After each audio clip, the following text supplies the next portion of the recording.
लोकराजा छत्रपती शाहू महाराज अर्थात कोल्हापूरचे भाग्यविधाते, कोल्हापूरच्या समृद्धीसाठी याच राजानं आपल्या उद्या आयुष्यातील अनेक वर्ष खर्ची घातली। अनेक मोठे मोठे प्रोजेक्ट असतील, या जिल्ह्याच्या पाण्याची सोय असेल, तिथल्या शेतकऱ्यासाठी असेल, त्या धरणी मातेसाठी असेल, अनेक मोठमोठ्या योजना या लोकराजा शाहू महाराजांच्या कार्यकर्तृत्वातून साकारावल्या।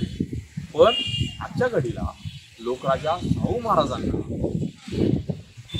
त्यांच्या कार्यालाही चॅलेंज करेल, त्यांच्या दूरदृष्टीला चॅलेंज करेल इतकं प्रगल्भ काम आजच्या राजकारण्यांनी, कोल्हापूरच्या राजकारण्यांनी, नगरपालिकेच्या अधिकाऱ्यांनी करून ठेवले। कारण लोकराजा शाहू महाराजांनी कोल्हापूरकरांसाठी पाण्याची सोय व्हावी म्हणून धरणं बांधली, मात्र ती कोल्हापूर पासून अनेक किलोमीटर असतील राधानगरी आणि काळमवाडी ही धरणं बांधली। पण आजच्या राजकारण्यांनी कोल्हापूरकरांच्या या पाण्याची सोय त्या अंतरावर न राहता कोल्हापुरातच, कोल्हापूरच्या हृदयातच करून ठेवली।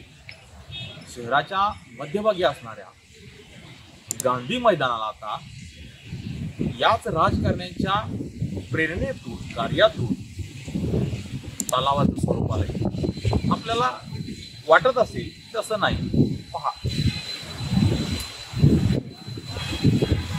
माझ्या पाठीमागं दिसतोय ते गांधी मैदान।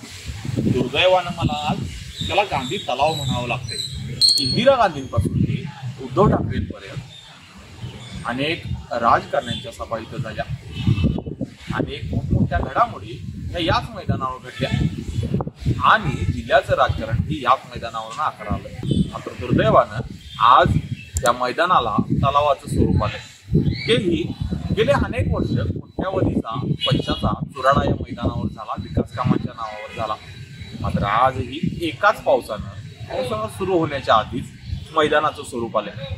बरं, हे पाणी इतकं दुर्गंधीयुक्त आहे की तू उभारल्यानंतर त्या मैला पाण्याची, त्या निचरा पाण्याची दुर्गंधी दूरपर्यंत पसरली।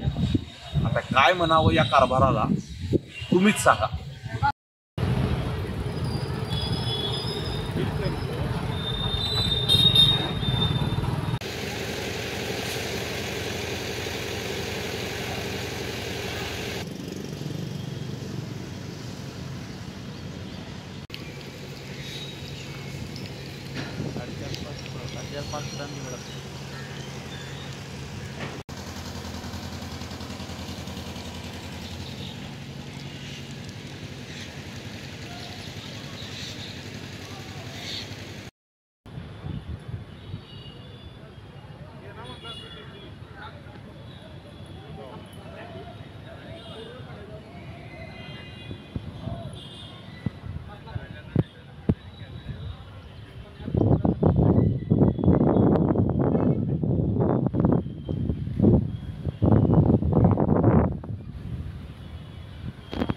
अशाच नवनवीन अपडेट्ससाठी डिजिटल कोल्हापूर चॅनेलला सबस्क्राईब करायला विसरू नका। आमच्या फेसबुक, इन्स्टालाही नक्की फॉलो करा।